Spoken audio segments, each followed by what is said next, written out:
I'm Irv Noren. I was born in Jamestown, New York, November 29th, 1924. And I had a great time in Jamestown. It was a great town for me. I grew up there. I moved out here, I think, when I was about 12 years old. My folks moved out to Pasadena for a visit. And we had a mobile home, a trailer, and my wife, my mother and dad came with my sister and brother and I, and my grandmother. And we came all the way out here and to visit some friends that had moved out from Jamestown, New York. The Olsens and the Gustafsons and Larsons. And the Larson lady, mother, grew up with my mother. So they were good friends, and he came out here and we parked behind the Gustafsons in Pasadena in the backyard with a trailer and all, and lived in that. And one of the fellas, one of his friends, told my dad there's a bakery for sale in Pasadena. And he said, I don't need no bakery. I got one in Jamestown. I got a house in Jamestown. What do I need a bakery for? So he said, well, come down and look at it anyway. So I went down and looked at it, and pretty nice. And I don't know what's going through my dad's mind then. I'm 12 years old, so I do it, go along with the crowd, so as they say. And so I said, well, my dad looked at it and he talked to his mom, to my mother, and he said, wow, pretty nice spot. And we should do this. So then he talked to my dad into buying this bakery. It was a hill in Washington in Pasadena. And they went back and says, my dad took a Greyhound bus back to Jamestown, New York, and you know how that must have been in 1937, and went back there and sold the bakery and the house on a handshake, which is unbelievable right nowadays. Take the bus back, come back and opened the bakery and bought a house there, and we were there. They were there ever since, for about 65, close to 70 years. And my brother took it over when my dad retired, and then my dad passed away in 1960. So anyway, that was about the story of us moving from Jamestown to Pasadena at that time. Yeah, I think the name of the bakery in Jamestown was Noren Swedish Bakery.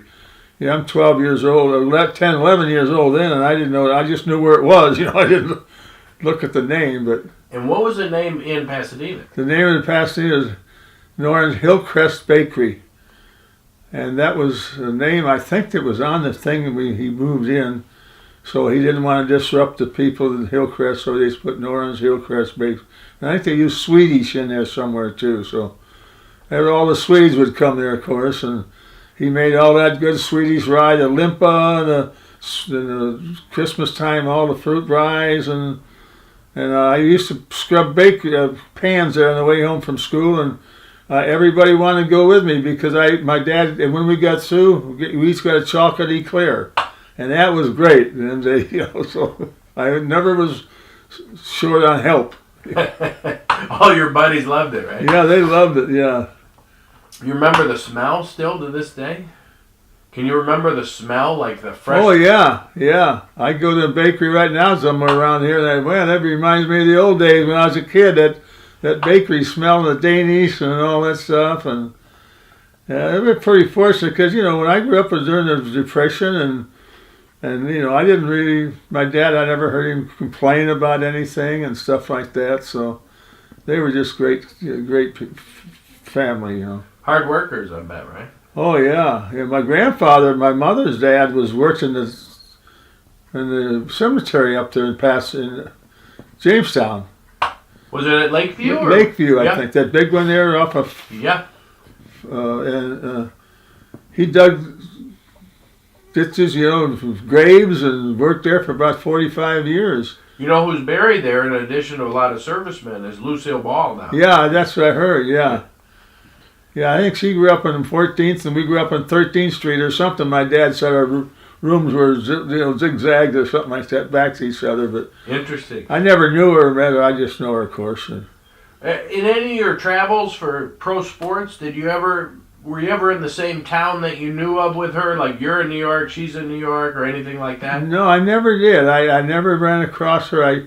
I always tried to find about where she was and where I was at the time when I was traveling, but I never did run into her. I always wanted to, but I never could make that grow, Right. Well, you and your family were well aware she's from Jamestown. Oh, yeah. Maybe one street over from where you grew up. Yeah, I would say to somebody, "Where are you born?" Jamestown. Oh, yeah, Lucille Ball. Yeah, that's right. Yeah, it's Lucille Ball.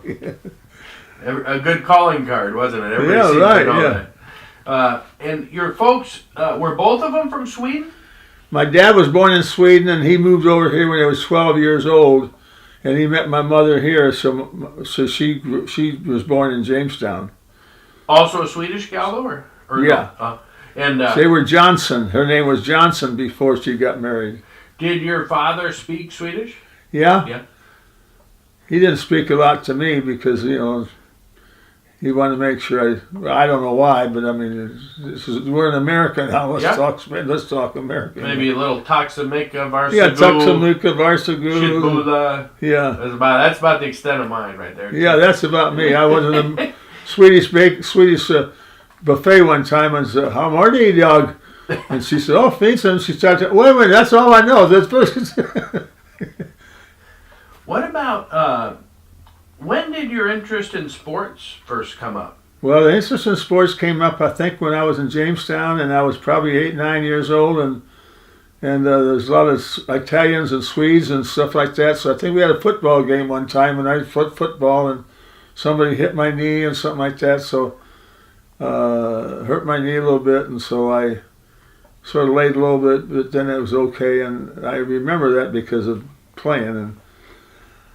And my dad told me when I was 9, 10 years old, he says, my dad was a real baseball fan. He played for Oliver's Restaurant down Jamestown, down Brooklyn Square down there.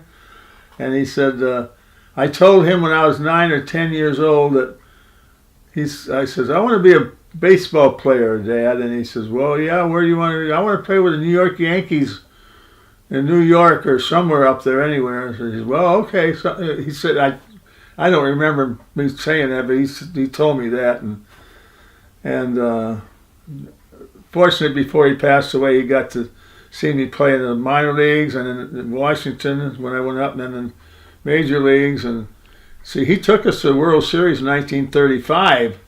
He took my brother and I to Detroit from Jamestown to watch Detroit and Chicago play, and we slept outside the right field fence to get tickets to the bleachers that day. So he was a real fan, and for him to come to Yankee Stadium and see me playing the outfield, center, left field, I mean, I can just imagine. And I told him one day, I says, "Dad," I started in Santa Barbara in the California League, Class C League out here.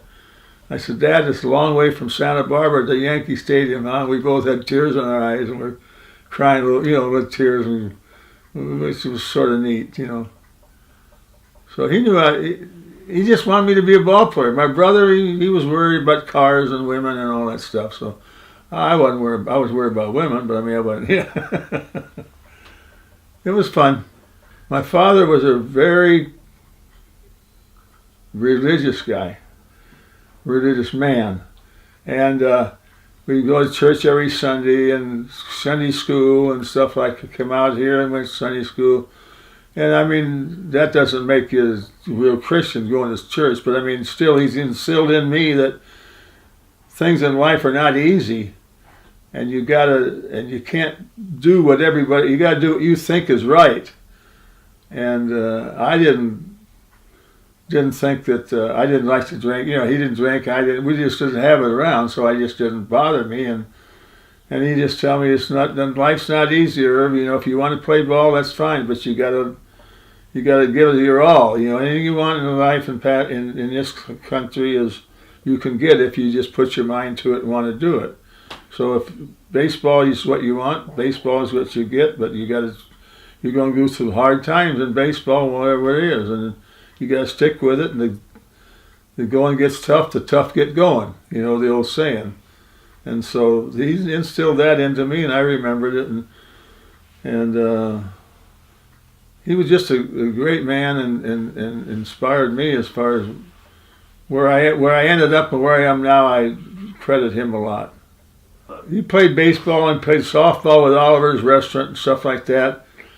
And you know, in them days, Sunday was a day of rest. They couldn't play on Sunday, and after church we'd come home and have the friends come over there. You know, he might play catch in his front yard or something, but I mean, there's no games that played, and that's what sort of hurt him as far as later on playing ball. He liked to play it, but he just got to. He was an electrician at first. He went to Jamestown Business College, and I didn't know he was an electrician, but till about 30 years later, you know, I thought he was a baker. You know, and so. You know, baking, you get up at 3 in the morning, and it's a tough life. I mean, it's really tough, and I don't think he had any time. He spent his time watching me play when I was a kid in junior high, and I was pitching a lot, and he would say, "Hey," he'd say, "if I whistle, throw a fastball." You know, so he's behind home plate in junior high school. I hear him whistle, boom, here comes the fastball. So. He was with me all the time, so I really appreciate that. You know, my parents' name, my dad is Perry, and my mother's name is Victoria. All I know, we lived on Linwood, up by Allen Park, and we went down a hill, and the school was down there in the bottom of the hill. Maybe Rogers? I think it was Rogers. I think I didn't like school. Right. I didn't like school that much anyway. I wanted to go out and play ball. You know. And how about church? You remember what church you guys went to? Zion Covenant. Zion's Covenant or something. And where would you play ball? In Allen Park? Allen Park. We'd go up in Allen Park and play ball and ski when it was snowing, and come down with the skis and the sleds through the tunnel up there. And I remember one time this was back, you know, I don't know, 1930 something. We'd stand at the bottom of the hill, we'd come down in a sled, and there was one guy here and the other guy, and they'd stop on traffic. Wait a minute, here comes a boom, we'd slide down. Good memories. And one time I had a skiing down, we put snow for a thing, and I went head first in the snow, and I didn't do that anymore. And so, what was your favorite position as a kid? I heard you say throw the fastball if I whistle, so you were pitcher, obviously. Great hitter, I'm sure. But tell me a little bit about your younger years before you really made it to the big leagues. What was your experience in baseball and basketball? Tell me a little bit about both. Well, baseball, I was always a pitcher because I was left-handed, and I was a little bit wild. And knowing that later, some of these didn't like to face me because I threw hard and wild. You know, we just wear caps. We didn't wear helmets and things covering your ear and your mouth, whatever you want to cover. But so I pitched most of the time. I didn't think myself as a hitter. You know, I mean, I wasn't a great pull hitter. Like I was hit to left field a lot, being a left-handed hitter. But I think I signed as a pitcher, first baseman with the Dodgers in 1946, and when I got out of the service, and so I just went there, and they put me in first base, and then they had a first baseman, D. Fondy at the time, and they put me in the outfield, and I started hitting boom, boom, and they left me in the center field, you know, left or center. I didn't play right that much, but otherwise it was, you're a pitcher, you're on every pitch, you know, you're the guy and stuff like that, so, and I could throw the ball pretty good, so. What was your best pitch, the fastball? Fastball. I didn't have much of a curveball because, you know, when you're younger, just like right now in Little Leagues, they throw the curveball a lot. If you don't always teach the guy how to throw the curveball, he could hurt his arm a little bit. But later on, I got to throw a pretty good screwball, and so. But in basketball, I just didn't play much until I got out here, and we lived by school, Marshall in Pasadena, Marshall Junior High, and we'd go down there and shoot baskets until it got dark, then we'd go in the garage and play ping pong or something like that, So we were always moving, but basketball, I started a second game in the junior high or something like that, and I scored some points, and I just from then on, and I ended up getting scholarships to USC, UCLA, Wyoming, and in basketball, not baseball.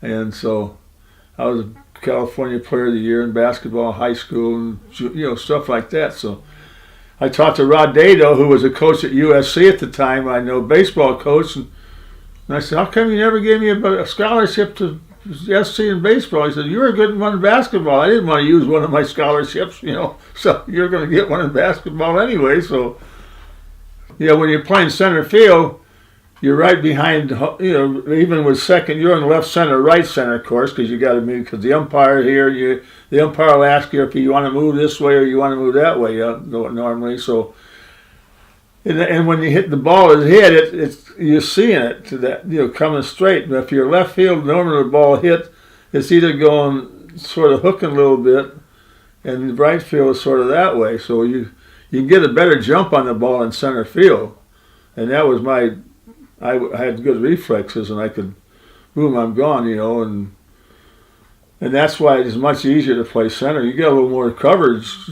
but especially if you've got a slow guy in right field or something like that. They tell me, "Hey, you got over here, cover this far over here, I'm right here. You got to give her all that ground," But best pitcher I ever faced, I think I didn't face him very much, but Herb Score with the Cleveland till he got hit and got hurt by Gil McDougall with the Yankees. He could throw 100 miles an hour, and it was a little wild, and we just had the caps, of course. We said dangerous, but otherwise Bob Feller gave me a lot of trouble. And he never knocked you down or nothing. Some of these older pitchers, you dig in with your foot or something, or put your hand up, wait a minute, you're going down, A little chin music? Yeah. So when you're 12, you move out here to Pasadena. Your folks start the bakery. You get to go there with your buddies. You're playing ball, playing baseball, start playing basketball. Life's pretty good, right? Yeah, that was great. I'd go to my dad's bakery and work a little bit there, but I had to work to get some eclairs and stuff like that, so that was fun. Otherwise, my dad sort of let us go. I mean, he said, "Yeah, you want to," he wasn't really. You got to be here got to be home by 8 o'clock or 7 o'clock, or not that we ran around. We sat out in the street lights and play football at night and stuff like that, and had no restriction. I ride my bike wherever where I wanted to go and meet my buddies, and I tell them where I'm going. Okay, I don't know why my dad ended up in Jamestown. I think back a lot of times and wish I'd talked to him more about Ellis Island and you had to get sponsors, I think, and all that stuff to get over, and I just completely dropped the ball when I didn't ask him, "Hey, Dad, how come you went to Jamestown?" But I'm sure there was a lot of Swedes there, and it gets around in Sweden, hey, in Jamestown, New York, or wherever, Minnesota, wherever there are, and so some of his friends probably moved out before he did from Sweden to Jamestown, so, I would think that would be the reason, but I just dropped the ball and didn't ask him a lot of things about that. And similar to what you saw when you were 12, that a lot of the Swedish friends and maybe some relatives too, but had moved to Pasadena, and that was kind of the area you guys came to, right? Yeah, they moved to Pasadena. About 5 families moved to Pasadena, and so I'm sure that's why they came out here, to Pasadena. And Pasadena was a great town in them days. The Rose Bowl. Rose Bowl still happening. The Rose Bowl and the Tournament Roses Parade, and That was like the biggest collegiate game, wasn't it? Back Yeah, for, yeah, for 50 years or so. They only had 4: the Rose Bowl, Yeah. Orange Bowl, the Sugar Bowl, and whatever. Only about 4 bowl games. Now they got about 40. I think there's one that starts next week already, right? Like 8 months. Well, when I kid my grandkids and little great grandkids now. Most of my grandkids, one's a fireman, one's in the Navy, and stuff like that. But I used to tell them, but my grandkids, I said I used to go to school to eat my lunch, and then play baseball after school. You know, stuff like that. Or I went to school one day and took a guy's place. I wasn't really good at school. I would sit there, I couldn't concentrate. I'm waiting for the ball game tonight, or go out and practice or play. You know, so sports. I mean, whatever I have right now, which is not a lot, but because I didn't play like playing today, would I be making 10 or 12 million? But I have everything that in this, you know, because of the sports that I played in, and so that I just like the guy was here the other day, and he was fixing a TV set, and he's all those fuses in the back, and I said, God, how do you fix all those things? And he said, how'd you hit the curveball? You know, and I said, wait a minute, you know, everybody's got their own deal, you know, so that's. Well, I remember about Jamestown, my mother said that when my sister Janet was born, I was about 4 years old, and I would come to the hospital, and my dad would drop me off, and I'd sit there all day long until he picked me up again after closing the bakery. And I'd just sit there, and I was really a good kid, I didn't say nothing, no problem, just sitting there.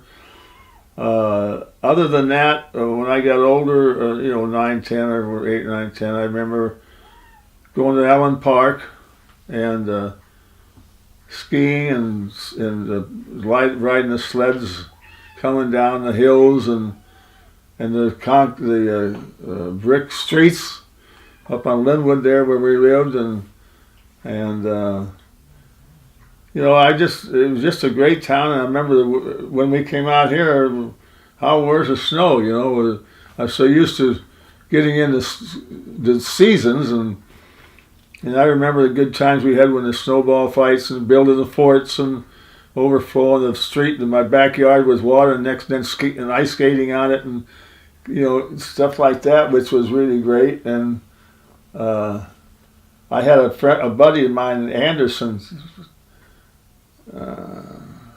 Forget his first name, but I saw him about when I got into baseball. He says so. I mean, we started talking about the things that we used to do there and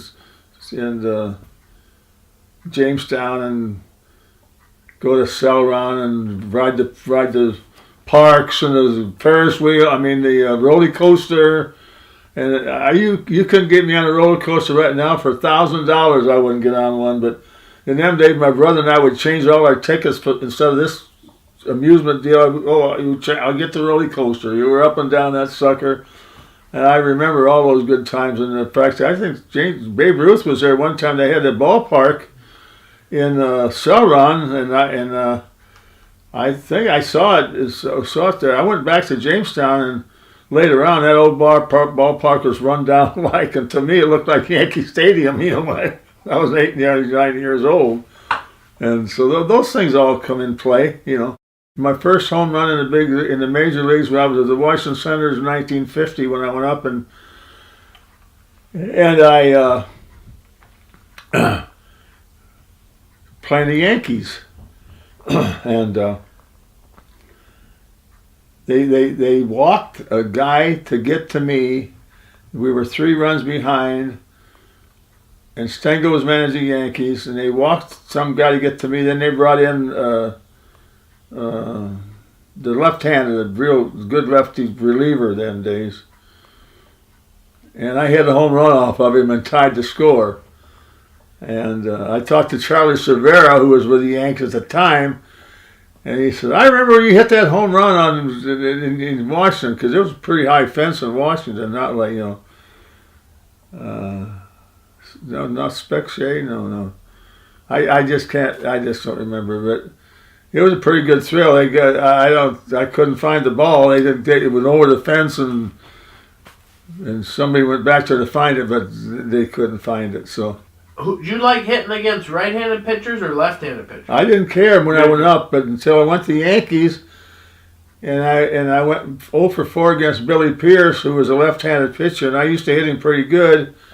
And I went 0 for 4 with him later on, and he was a platoon guy, lefty against righty, righty. And one day we played a right-hander, and we all left-handers in the lineup. Mickey, of course, was a switch hitter, and Yogi, and those guys like that. And so I'd rather hit off of right-handers, but when I first went up, I really didn't care. But what about what was the reason your family moved to Pasadena? Do you know? Was it to be in better weather, to be with friends, just an opportunity? What caused the move? I think the reason my folks went to Pasadena was that they come out to visit Henry Gustafson and his wife, and Linnea Larson was their names, and his name was Ivor Larson, and the Johnsons, and so they just said, hey, I guess they called him on the phone, and my dad and mom, I guess, said, well, let's take a ride out Jamestown for a month or so. I guess he had a guy take care of it, and then they closed up the house or rent. I don't know what he did with the house. I'm only 11 and 12 years old. I'm just going to go where we go, And so he ended up buying a mobile home called a covered wagon, and bought a 1936 Chevy, a new car. And my grandmother, who my grandfather had passed away about 2 years earlier, he was in the bakery business, so in Sweden and the whole bit. My grandmother, my brother and sister and I, and my mom and dad, 6 of us, jumped in that 36 Chevy and hooked the covered wagon up and came out here. And I think he just came out for a visit. Was going to plan to go back, but I don't think I know he didn't end up going back, but I think that was his plan. But I guess he liked it out here, liked the weather, and no more driving in the snow and stuff like that. And I think he just, when they told him there's a bakery over here, he just, a good shot, and then he went back and sort of sold everything, and that was the reason, because I don't think he came out to stay. And I looked at it, wow. And I tell my grandkids when they're small at that time, I say, hey, I came out in this covered wagon. He said, well, yeah, the Indians and everything. I mean, we had the cowboys and they're all looking for, oh, wow, did you get any shot at? No, this covered wagon did good. For now they go, Grandpa, you're telling me all that stuff for, I said, well, it was a covered wagon, I was drafted in the Army in 1943 and spent 3 years. And in 46 I got out, and that's when the scouts had seen me play at Fort Ord when I was up to finish my career in the Army. And so they came up there. Then when I got out, I'd come to Pasadena, my folks' house, and that's when they got a hold of me. And they were offering me, a few different scouts offered me. But the Dodgers offered me $5,000. The best other guys were doing was $1,000 or $2,000. So my dad says, "Get the pens. Let's go sign it." $5,000 in 1946, man, that was pretty good. I thought I had all the money in the world. I was making $150 a month, but otherwise, I signed the Dodger contract in a hotel in Los Angeles. The scout was there. Tom Downey, his name was.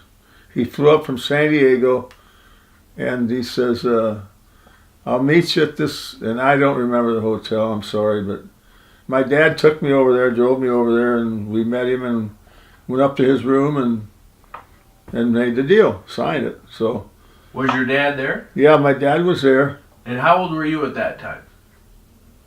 So 46, 47?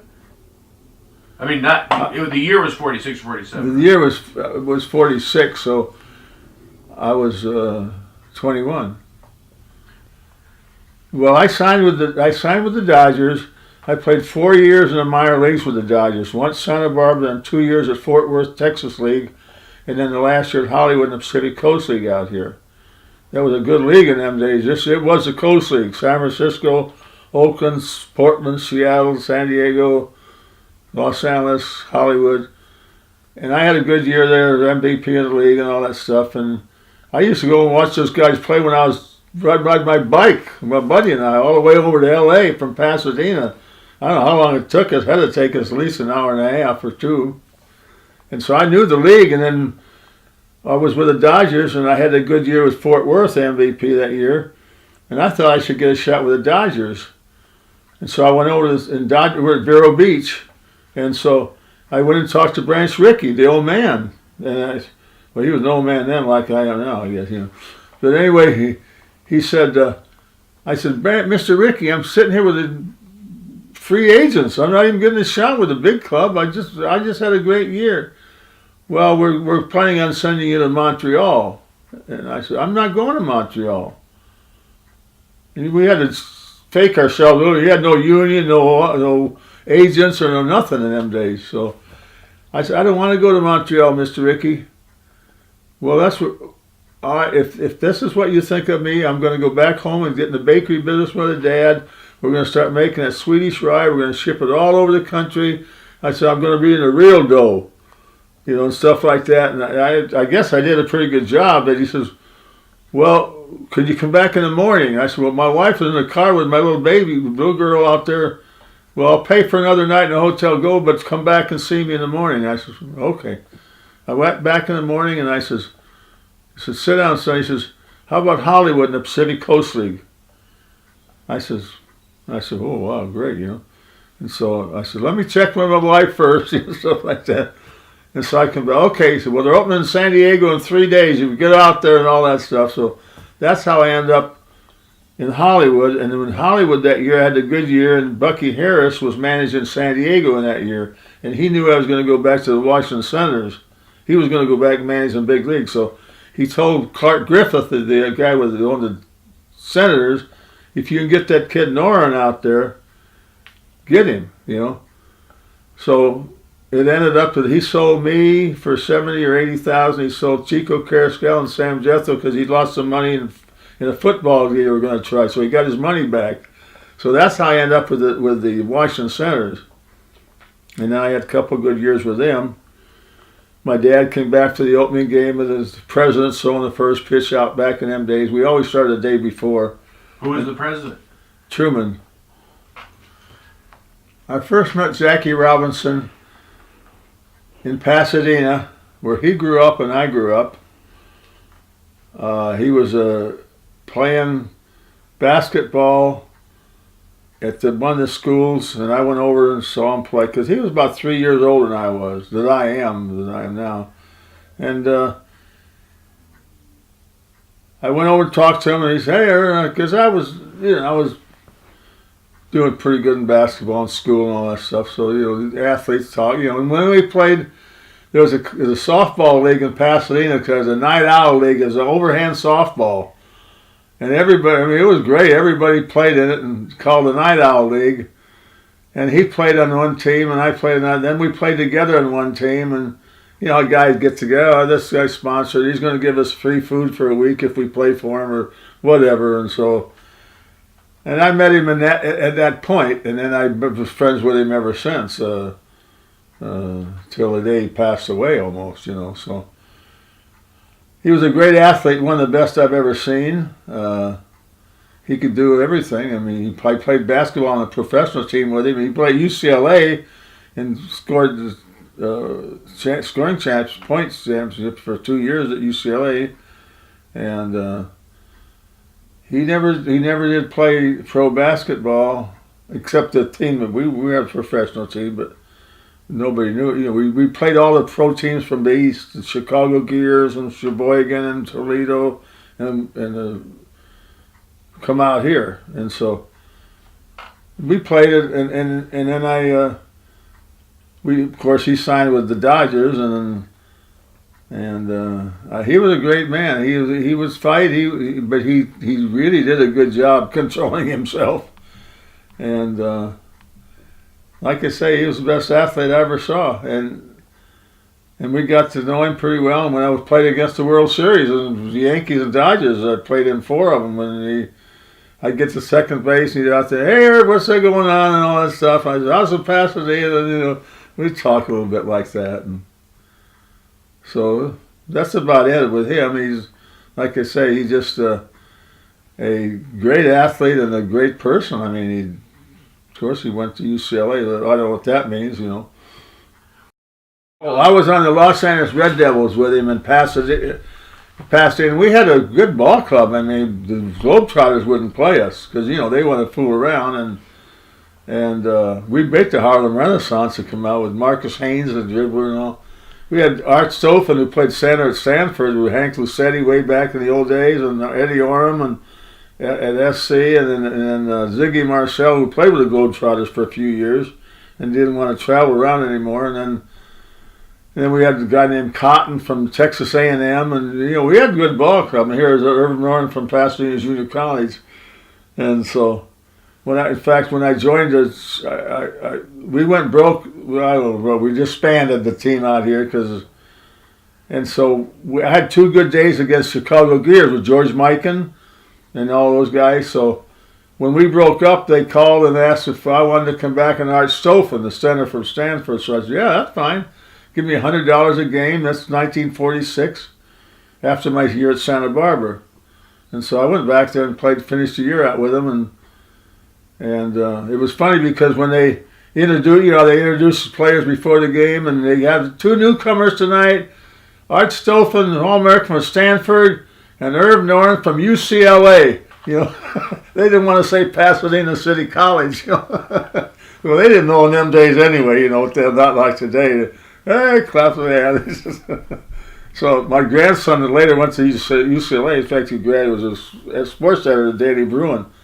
He got a kick out of it. I went to UCLA, stuff like that. But that's how I become. And then Branch Rickey called me and said, hey, I understand you're playing basketball. I said, yeah, what do you want to play, basketball or baseball? I said, well, I think baseball. I said, well, then you quit basketball, okay? You're under my contract. I said, okay, Mr. Rickey, I'll quit basketball. So that's what happened in there. And Jackie was a good player, Tell me a little bit. You were talking about Jackie being a great athlete, and then you were saying too about his speed and quickness and running between the bases. Just all that agility and ability was kind of a cool thing to be able to see, right? Yeah. Well, Jackie was good in rundowns, and if you're caught down a rundown in the baseball field, the first step was fast as most guys go. He just had that reflexes. Boom, he's gone. And that's why that's why he could steal bases quite a bit, because he's gone, and then in the rundowns he could hardly catch. Going back and forth like a ping pong ball. And well, I think Jack, we call him Jack. He didn't like Jackie. Jack Robinson. If you notice his wife, he still calls her Jack. And if you want to see something, like I tell him, hey Jack, how you doing? He answers you right away, just like Mickey Mantle. If you call him Mick, that's my buddy. If you call him Mickey, that's just another fan. So I always call Mick, and Jackie Robinson, Jack. And so I think Rickey had a good conversation. Rickey was a smart guy. Duke Snyder said you could go in, when he was with the Dodgers, I'd go and ask Rickey for a raise. When he came out, I was glad I took a cut. He could speak any place. So I'm sure he gave Jack good talking to as far as what you're going to have to do. You're going to have to put up with a lot of stuff. And I know you're a good fighter. You can fight. You're not afraid to fight, but you're not going to be able to fight. Just take it and take it and take it. And pretty soon they're going to understand that you're just one of those guys. And I know he had trouble because even when we were playing that basketball game, some guy shoved him like that, and he went over and said, Jack, come on, go, don't, and he backed away. So I think he understood his job, I might say, and that he understood that he's the guy. We're going to represent all the black people, and he's going to have to sit down and show that he can do it, and he did it. I mean, he took a lot of stuff, boy. I think that he was probably one of the few guys that I ever ran into, and I played with a lot of black players later, Elson Howard, and Elson was a great guy too, but I mean, he didn't have to put up with Jack did, you know. But I think I don't see too many guys that could, you know, he had a good education, and he knew the situation he was getting into. When you do that, you have a chance of making it, you know.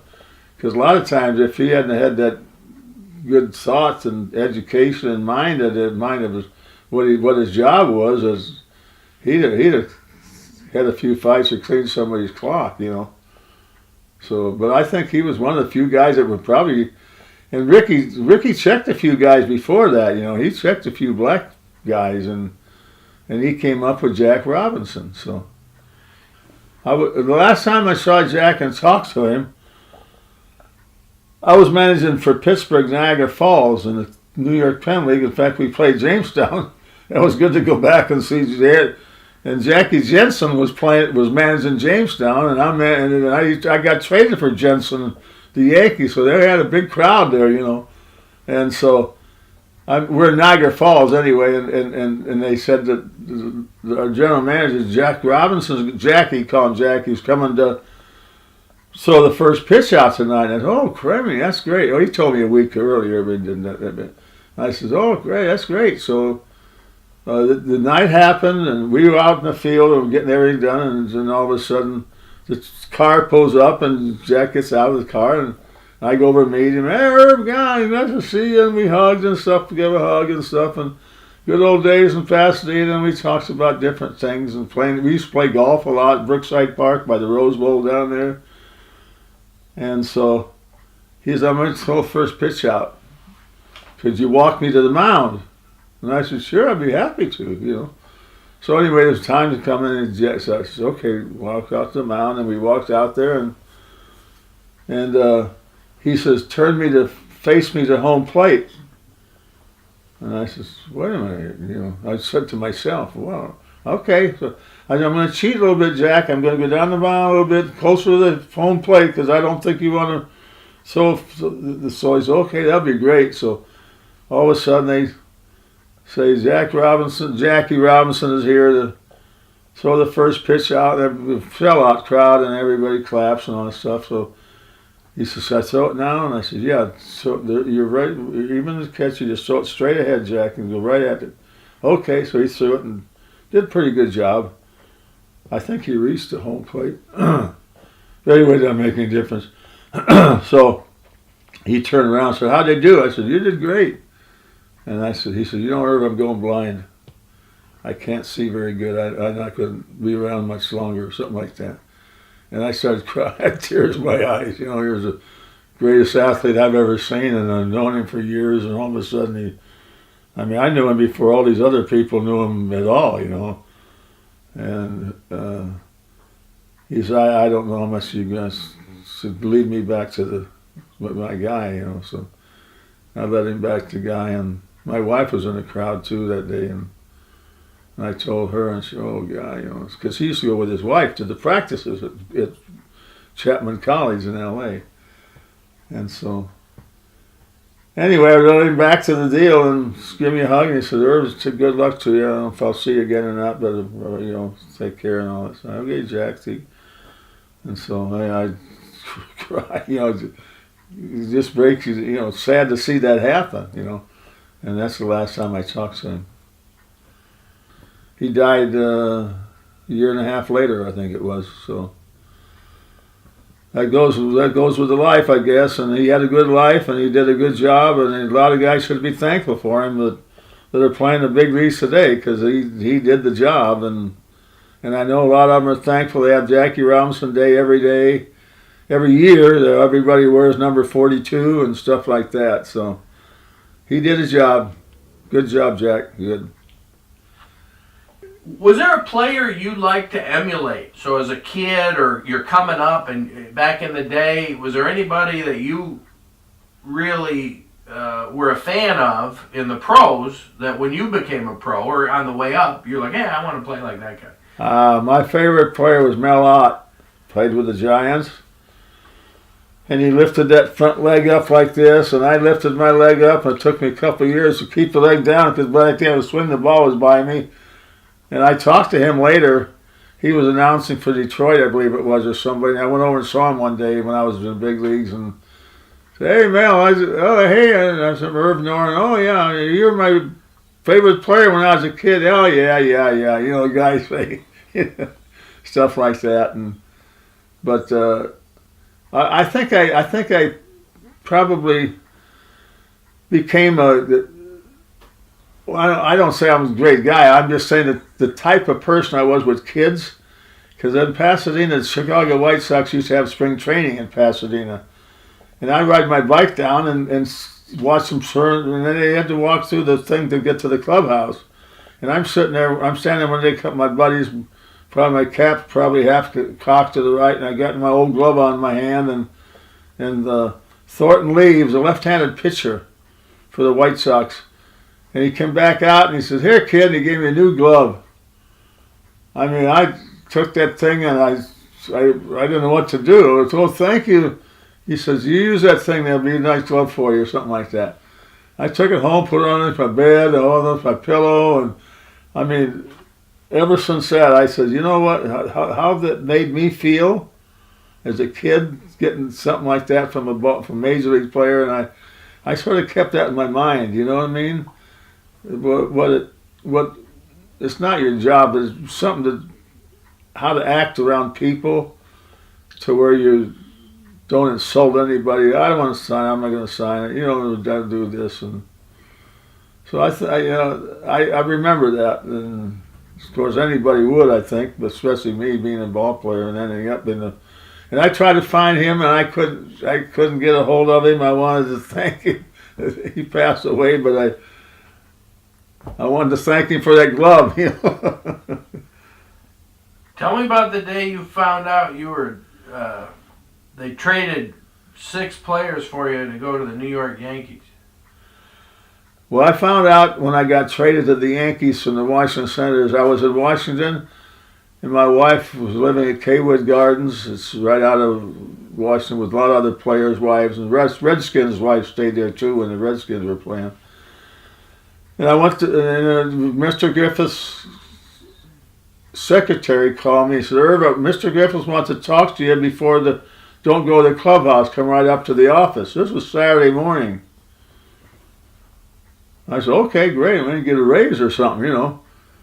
So I walked up there, and Mr. Griffiths was probably my age then. He was had a cigar and drip down his chin. What I do once in a while now, you know. I said, "That old man?" "No, I'm that old man, you know." So he said, "Sit down, son." He says, "I've just traded you upstairs." "What?" "You are to report to Yankee Stadium tomorrow. They're playing the Chicago White Sox a doubleheader, and you're to play center field." I'm going, wow. "Are you sure?" He says, "You're to report tomorrow." And I said, "Well, my wife, I have a 4-year-old daughter out here, and she's due any day now, probably next week.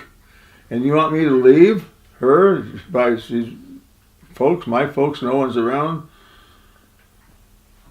He said, "Do you understand what I said, son? You are to report tomorrow to Yankee Stadium to play center field against the Chicago White Sox doubleheader. Here's all to get up there on the train and stuff. Here where you spend the night and then take a cab or something. Here's some money to go to Yankee Stadium." So I called my wife, and she started crying, but I said, "Well, don't cry. We're going from here to there, you know." But, you know, I said, "Mr. Griffith, can I use your telephone?" He says, "Yeah." I called my folks, and then she called his mother, and they got in the plane, boom, boom, and came out as quick as they could. You know, my dad had the bakery, so that's how they told me that I was going to the Yankees, and there was no time off for going to watch your wife have a baby in them days, you know, so you went. And then not whether it's good or bad, but I went, you know. And that's how he went from the bottom of the totem pole and spring training, you asked what you're going to do. When I was watching them, what are you going to do after the season? And now I said, well, I'm going to play in the World Series after the season now. How many World Series did you play as a player in? I was in 6 World Series. No, I was in 4 as a player and 2 as a coach, third base coach for the Oakland A's in '70. We beat Cincinnati in '72 and in '73, and then in '56 I was on a disabled list. And Casey said he'd put me back on to be eligible, and he didn't put me back in time, so I was on a disabled list. I didn't play in it, but I got this chair in the ring and everything else. I was there, but You remember the date that you first showed up at Yankee Stadium? No, I don't remember. What year do you think it was? 51? 52. Oh, 52. It was probably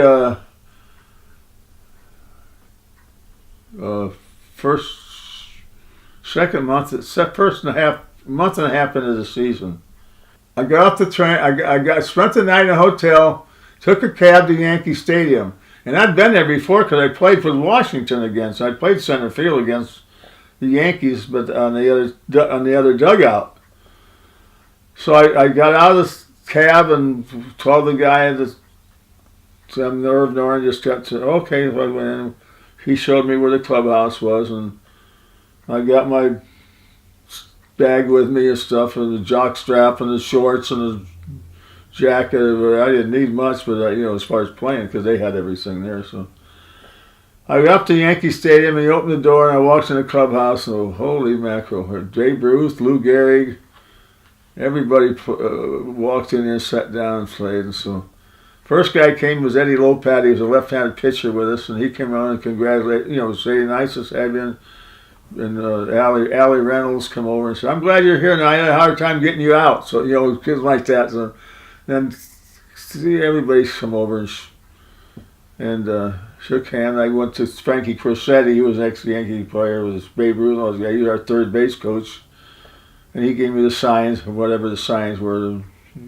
You're playing doubleheader today, man. You better know the signs. So that's some other thing you sort of learn. It's automatic because you got to learn them, So that was about it. And I think the first time up, I got a base hit, a single. I got a picture of it somewhere. The first inning, first base, something like that. So not that I did that great, but at least I got a base hit the first time. And I'll never forget, the guy used to announce, the announcer, Shepard, he's really good announcer. He's well known all over.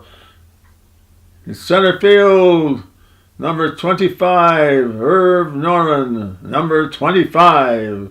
I'm going, man, I had goose pimples. Here I am. My dad, that's what I told my dad someday. So anyway, that was a great thrill.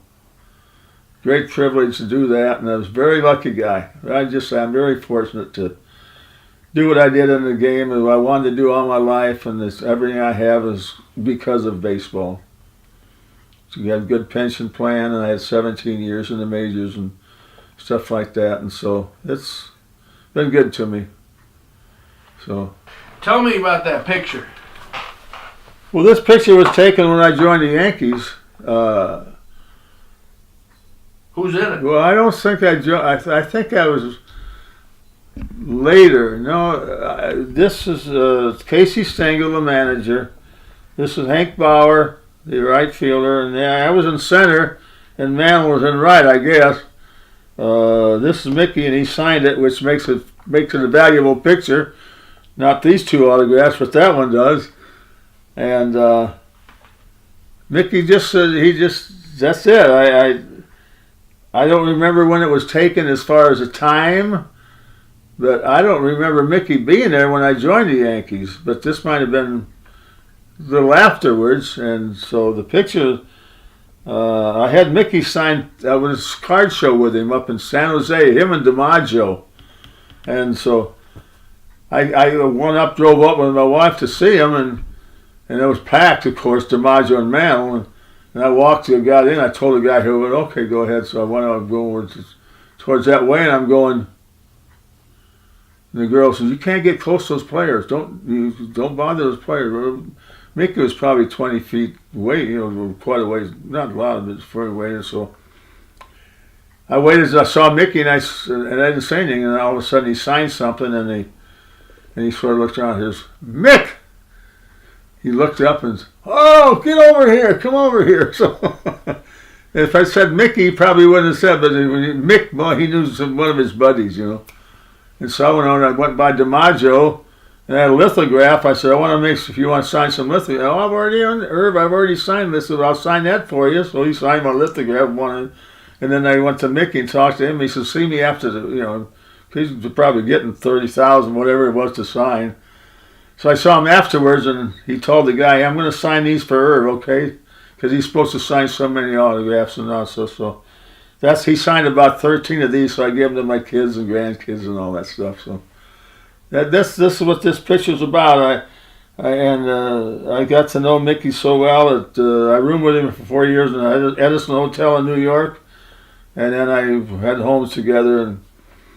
And if you got time, a little story about Mickey and I, when we moved to Edison, and when our families came back out of school, my wife would drive our kids to Fort Lee, New Jersey. We rented a home, and Mickey rented a home after, you know, we lived in the Edison Hotel downtown until the family, and then we moved to home. And so Mickey lived about a block and a half away, so we carpooled to the Yankee Stadium. So one time we're sitting in there, and Mickey and his wife Merlin are sitting in the room with my wife and I, and the people lived in the house. People lived in the basement, and we went upstairs when we were there. So basement's downstairs. I guess people live in it a lot, whatever. But so anyway, we're sitting there, and my daughter was probably 7 then, my oldest daughter, and she come into the house and she was mad. And, you know, kids all over the neighborhood, you know, Mickey Mantle and all that stuff. So I said, what's the matter, Nancy? And she says, Peter out there, I wanted to trade you one of the cards for that guy, pointing at Mickey, and he wanted 7 of yours for one of his. And Nancy says, I'm not giving 7 of my cards for you, pointing at Mickey. You know, he didn't care, Mickey. And Mickey says, make the deal, Nancy. Make the deal. Well, he's adding to make. My daughter's getting madder now the other minute, you know. And she's laughing. And I said, Nancy, just a minute. I'm going to talk to you later. Don't get upset now. Just go back out there and have fun with the kids and forget about the cards and all that stuff, you know. But I couldn't imagine 7 of my dads for that guy sitting there, you know. And she's 69, 70 almost now. And I talked to her the other day. I should have made the deal. It might have been his rookie card, you know. And Mickey got a kick out of it. He told him later on, Nancy should have made that deal. Yeah, I said, I know she should have. You know? So anyway, you know, kids. My dad's as good as you. What's that? You know. So anyway, that's a cute story. Tell me, how many guys did they trade to get you? Well, they traded Jackie Jensen, Spec Shea, Jerry Snyder, and one other guy for myself and a little Tommy Upton, a little infield that they sent to the minor leagues, I think, after that. But I was the object guy, and Jackie Jensen, of course, he went to Washington and didn't do anything. They traded him for Mickey McDermott to Boston, and then he went to Boston and got that left field park fence at Fenway and all that stuff. And he became he was a good player. So, but anyway, yeah, I think that, you know, whatever happens, happens. You can't do anything about that. Well, I remember playing Yankee Stadium. Was the first time I went there. It was awesome. I mean, I couldn't believe I'm here. I was a visitor with Washington Senators, but still, I'm going, wow, you know. And I called my dad, that I can remember, that morning. I said, we're going on a road trip to Yankee. They're going to go to New York, one of the trips, one of the towns. And he said, oh, great, you know, something like that. So I went in there and I thought about the old Jamestown deal where I told him, and I said, wow, I'm here, you know. And it didn't bother me. I went out and played. It's just like another park. Once the ball, you know, starts, so just like Carmen Basilio, his next fighter from Syracuse or something, a good friend of mine. He ended up being a world champion. And I asked him, he said, everything is fine. You're nervous, but till you get till the guy hits you the first time, then everything's the same. So I got up and then everything was same. And it didn't bug me at all as far as being there. But I was as a Yankee, it's a little different ball game because I'm in center field. Gee, Joe DiMaggio. I'm not taking his place. I'm not saying I am, but Joe DiMaggio played here, and Babe Ruth was over to this side, and around for his. So you start thinking about that, and not that it bothers your game as you're playing, but you got to think about that things, and that's history. That's good history, When Mickey came by, when they brought Mickey back up, they sent him to Kansas City, which was a minor league team then, and their affiliate. And so when he came up, they put him in center, and then I moved over to left field. And I played left field. Well, I played center field in the World Series one time, but a few games. But normally I was in left. Hey, if you got to move for a teammate, Mick's not a bad one to do. Yeah, I think that's okay. I was in center field in 1955 when we lost the series, but when Jackie Robinson stole home, and that big play, Yogi said he was out, and the guy said he was out. He was safe. He was out, but he was safe. He's arguing all that stuff like that, and they asked me what was he safe or out. He asked me, I don't know, I'm in center field. How do I know if he's out? Yogi said he was out. He was out. So. I was playing center field in that World Series a little bit because Mickey was hurt. He was in right. He had a bad leg, and I had two bad legs, or one. So that's about the time I played center in that series a little bit. But my impression of Yogi Berra, he was a good athlete. He didn't look like a good athlete, but he was a good athlete. He called most of the games. The pitchers loved to pitch to him because he could throw guys out, and I never saw many pass balls go by him. I didn't even think about a pass ball. He was smart, but he would come up with these sayings, and some of them he meant it. It ain't over till it's over. Yeah, it ain't over till it's over. And we asked. I remember years ago that they asked Yogi what he wanted in his tombstone. He said, it's over. It's over. Yogi Berra, it's over. He would tell those stories. And I was with him the night we were in the restaurant, and the guy said, I don't have a seat for you. We're too crowded. He said, Yogi, no wonder nobody ever comes here. It's always crowded. Stuff like that. And he just said it, and one time after the day game, he came home, and his wife was telling my wife, because they got along with Carmen, and so he says, Yogi came home after the day game, and said, what would you guys do today? And Carmen said, I took Tim to go see Dr. Zhivago, that movie, and she says, Yogi, what's wrong with him now? See some doctor, So, he would come up things like that. We're lost, but we're going to spring training, but we're making good time, stuff like that. And I got that book on him. And in fact, there's a picture in that book that 52 World Series game starting. And I hate to say it, but I look at those guys are all gone. Here's me sitting there. Lucky for us. Lucky for everybody. Tell me the World Series you won as a player with the Yankees. Well, not 52 we won it, 53 we won it, and 56 we won it. We played in 55, but we got beaten. Johnny Padre shut us out in the seventh game, 2-0. I didn't play because his left-handed pitcher, Yeah, I won two. I went to the coach for Dick Williams, managed the club, and 71, 72, 73, 74, and 71 we got beat in the playoffs. 72 we won it, and we played Cincinnati, the Big Red Machine, Johnny Bench and Pete Rose and all those guys. And here comes Oakland with funny-looking red and white shoes and green and red gold shirts and all that stuff. And we beat them in 7 games. That was a series where Johnny Bench said it was the most embarrassing time he ever had when he was hitting, and there was a first base open, and he got 2 strikes and 2 balls, and Dick went out. And when he went out, he says, "Watch this," to me. I didn't know what he was going to do. He told Raleigh Fingers and Gene Tennis, Dick was motioning about putting him on first, and all motioning. And he came back, and he told Raleigh so Gene Tennis to put the glove out. It's like he was intentionally walking and put him on base. And so when Raleigh picked up, he says, "Just throw it right down the middle." And Tennis knew that, so he jumped out. He did it in a perfect strike, and he called him out.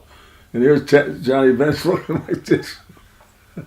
I mean, it had to surprise everybody, except I didn't know what he was going to do, but I knew to do something. And Dick and Raleigh Fingers, and Raleigh, the mustaches and all that stuff. They really started with the mustache in the Oakland A's in the '71. Is that Reggie Jackson started growing a mustache. And wow, that looks terrible. So all the other players, let's grow one just to make him look so bad. And so they all started growing a mustache, and they all kept them.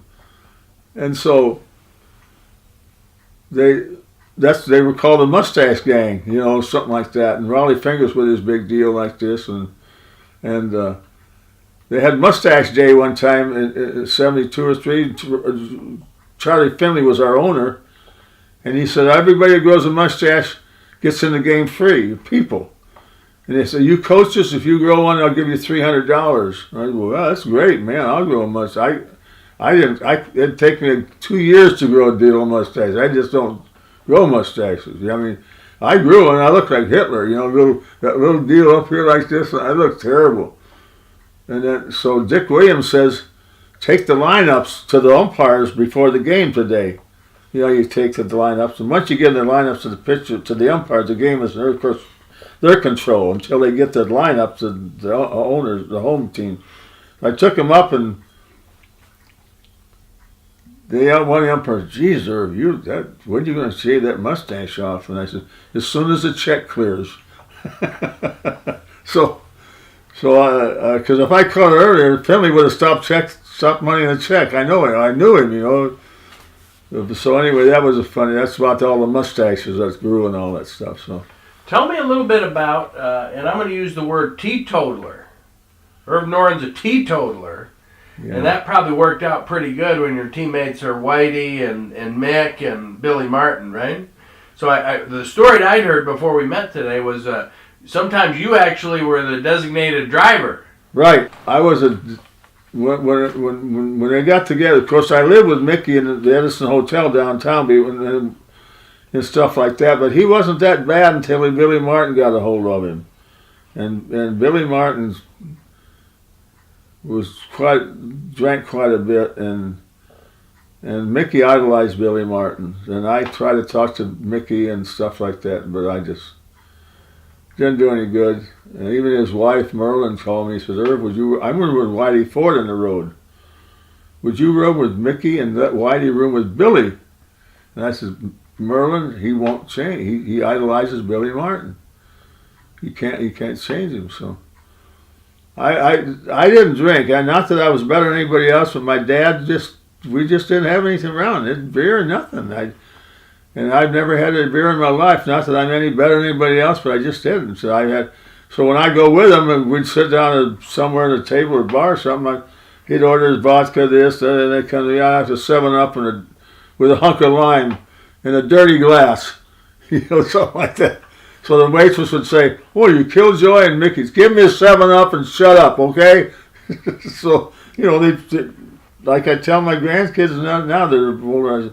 They respected you,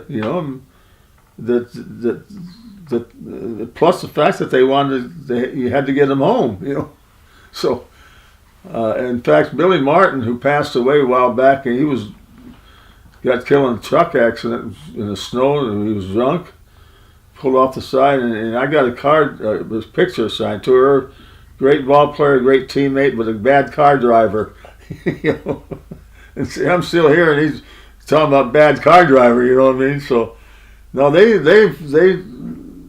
were pretty good, but Mickey could Mickey could drink as much as Whitey, and Whitey would be talking to you and I like this, and Mickey'd have his head on the counter and, couldn't raise his head up, stuff like that. So tell me what it felt like to put the pinstripes on the first time, if you remember, or just generally, putting that Yankee uniform on. Well, it was easy. I didn't know what number I was going to get or nothing. You didn't care about that. I just wanted a uniform, and like I say, here I am in the Yankee Stadium and in a Yankee dugout, clubhouse, and I put it on and I started looking around and looked at that NY here, and stuff like that, and it was a thrill, Of course, I'd played in the big leagues 3 years before that, so it's not that I was first year called up, but I mean, it's still a big thrill to go. With the Yankees, you had to win every day. That was their deal. With Washington Senators, if you went 0 for 4 or 0 for 5, you're in the, it's okay, And so that was a big difference, because everybody tries to beat the Yankees. I don't care who you are. When it was Washington, we tried to beat the Yankees. And I know you face the best pitchers all year long with the Yankees. They save pitchers to beat you, So you're facing the top pitchers of the team most of the time. So it's not it's a little easier than playing at Washington, Who's the best hitter you ever saw? Well, you're going to get in an argument with anybody when you say that. As far as the best hitter I ever saw, I would say Musial and Ted Williams. The kid. And I roomed with Musial with the Cardinals for 2 years, 57, 58. He's a great guy. I mean, I joined the Cardinals in Chicago in 1957, and I got to the hotel. I said, I'm Irv Noren choking his day games in Chicago, of course. And I says, I'm Irv Noren. Oh, yeah, am I rooming with somebody or by myself? And he says, I'm rooming with Stan Musial. I what? So I went over to the house phone. I called him up and Stan, this is Irv Noren. Oh, come on up, roomie. I heard you're rooming with me. So, yeah, I didn't want to walk in and say, wow, So that was great. So, we got along great, and he was a great guy. Not said bad about him, And Stan the man. Yeah, we'd go out and dinner sometime on the road, and some guy, hey Stan, remember me? I was in your restaurant 2 years ago. Oh yeah, how's the family? I don't know. It just made him feel good, stuff like that. I gotta get on film. How'd you meet your wife? And tell me a little something about her and your kids. So the private side, not just the baseball side. I met my wife when I was in Fort Ord. She was working at the Western Union in Fort Ord, and I was in a barracks across the street from the Greyhound bus. Not the Greyhound, but the bus station, bring people, workers there. And they'd get off the thing a couple of times, and I said, wow, look at this pretty nice looking blonde over there. All you are, I was 22, 3. I mean, I was 18, 19, 20 years old, 19. I knew her. So I just went over some day and talked to her, and that's that, and we had a couple of dates, and that's what happened. She was went to Pacific Grove up there in high school and stuff like that, and I went with her a few times. One time we got to know about a year and a half, and then we took the step. We had 4 kids, 3 daughters and a boy. In fact, that was a boy who was calling me today. He was from Coeur d'Alene, Idaho. And Mantle lives in Boise, and the other 2 one lives with me, and the other one lives in Poway over here a little bit away, school teacher, and they're all grew up fine. I have 15 grandkids, and they're all doing great. One's in the Navy, one's in fireman, and this and that, and it's architect, and I have 10 great grandkids who was really something. They all call me Pop, and that's what I'm living. That's what I'm living for. I mean, that's what I'm all about right now. They come over, we go over to see them, and they all give me a hi, Pop. That's as good as you can get. And that's what I'm all about right now. And Johnny O'Neill, who was from Jamestown, I played with him with the Hollywood Stars out here in 1949, and he's from Jamestown, I guess. Shortstop that played. I don't know if he played in the big leagues a little while, I guess, or something like that. Did you ever bump into Greg Malevy? Yeah. He's a Jamestown guy. Greg Malevy's a Jamestown guy, and he was a coach when I was with the Dodgers, I think. I finished a career with my Dodgers in 1960. And I think he was a coach there, but I knew him years before that because he was in the Dodger chain and I was in the Dodger chain, before I went to the Washington Senators. Was Jack the first black player you ever played with in the pro leagues?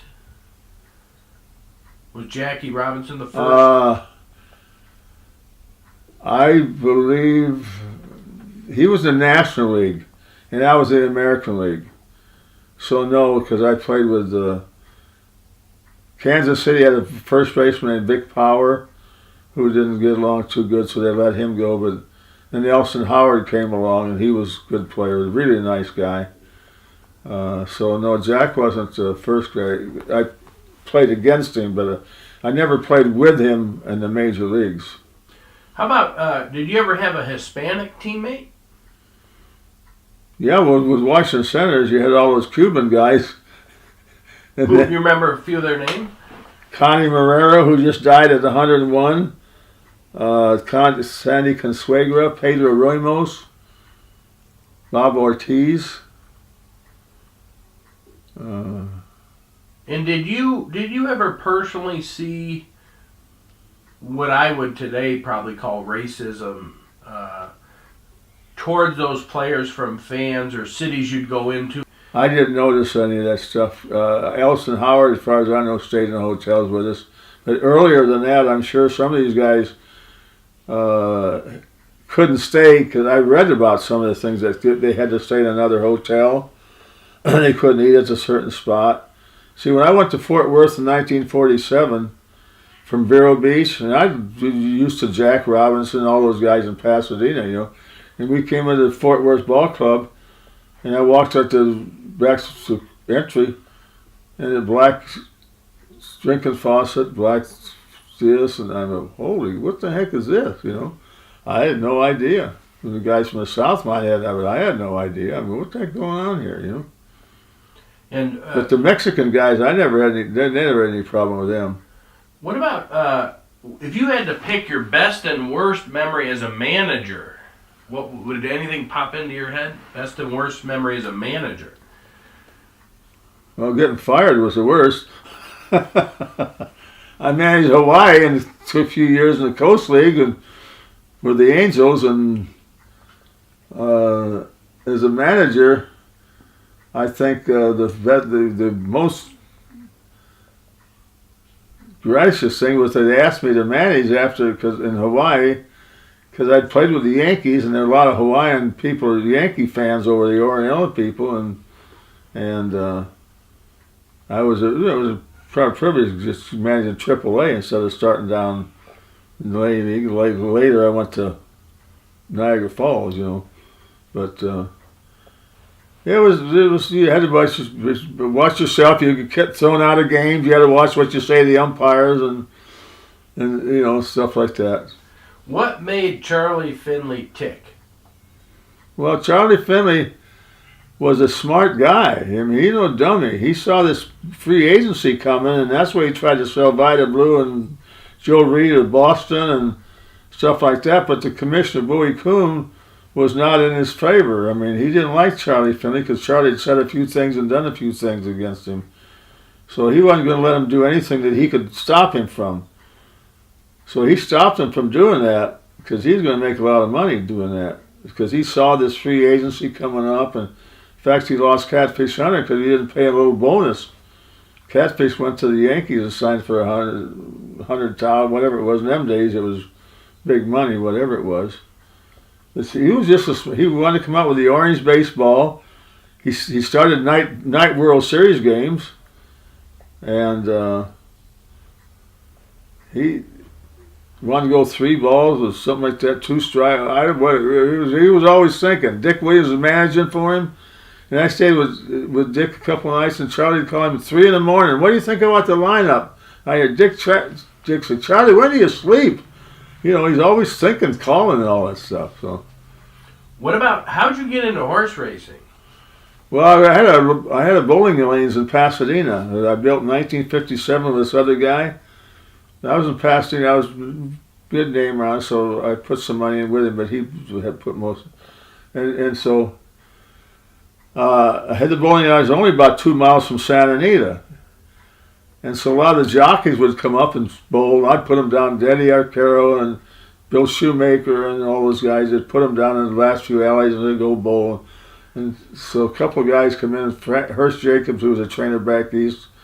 This is a long time ago, 50 years ago. So his kid was there and shooting pool, and I had about 6 tables. And I said, hey, anytime your dad, because he'd bring his horse from Belmont and Aqueduct and that, and then in the winter he'd come out here, and in the summer he'd take him back. If you want a horse you want to get rid of, tell him. And so he'd come up to me one day and say, hey, my dad wants to sell you a horse for $1,200. And I talked to Jimmy Jordan, who was an old trainer in them days, and he said, hey, buy it, right? So I bought it, and he had to send to Golden Gate. He was running up north because there were 2 down here, so I sent him up there and ran it for $3,500, and he finished second, come a flying, and then I ran him back for $4,500, and they had a claiming race, so they claimed it for $4,500. Wow, what a game this is! Jeez, win the purse, So I just started going, and I'm not the kind of guy that can afford a horse by myself, because they're about $3,000 a month to keep a horse. So I have 3 or 4 guys. We get together on 25% or 20% or what's like that. So I mean that's been keeping me going right now. It's just a great people in the game. The guys have been my best friends that I have met in the game around here, and through the horse racing and my great grandkids, and what the hell else do you need? Beautiful. And what about, you also did how'd you get into boxing promoting? Well, I had a friend of mine who was a trainer, and he also works at the racetrack as a ticket seller. And I got to know him pretty well. We'd go, and he said, hey, I got this kid fighting Danny Lopez, who fought Emo Griffith one time, in fact. And I went over and watched the fight and stuff like that, and then finally, hey, there's a fighter, Doug Spires, who's a heavyweight, $500 you can buy him from this guy that's going blind and all that stuff. So I said, okay. So I bought him, and he won his first fight in Vegas, had his whole card, and knocked the guy out, and the next fight he won, and then he didn't want to get in. He was the kind of guy that was, you don't want to meet him in the bar room, you know what I mean? But in a fight, if you're not in training and good shape in the fight in the ring, forget it. You're not gonna make it. So he didn't stay in shape. So he lost a fight in Vegas next time, and I drove him home, and he was scared of his wife going to get all over him, stuff like that. So he just quit, and I just said, that's it. So, but I just got into that for. Did you ever hear the name Jimmy Clark? Jimmy Clark. Fought in the Hitler German Olympics. Jamestown guy. Oh, yeah. Also inducted in the Chautauqua Sports Yeah, Hall of right. Fame. Yeah. My dad, when I was growing up, he'd always make me hold the door, always for ladies, but not usually for men. But whenever Jimmy Clark, who at that time had fallen on hard times, would come, he goes, you show that man some respect. He goes, he's one of the best athletes to ever come out of Jamestown.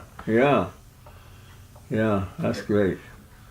What would you tell a player coming up right now? All your years of wisdom, basketball, baseball, horse racing, boxing, what would you tell someone who maybe tells their dad now, one day I'm going to be a Yankee or something? What life lesson would you share with them? Well, a player, anybody coming up now in any sport, whatever it is,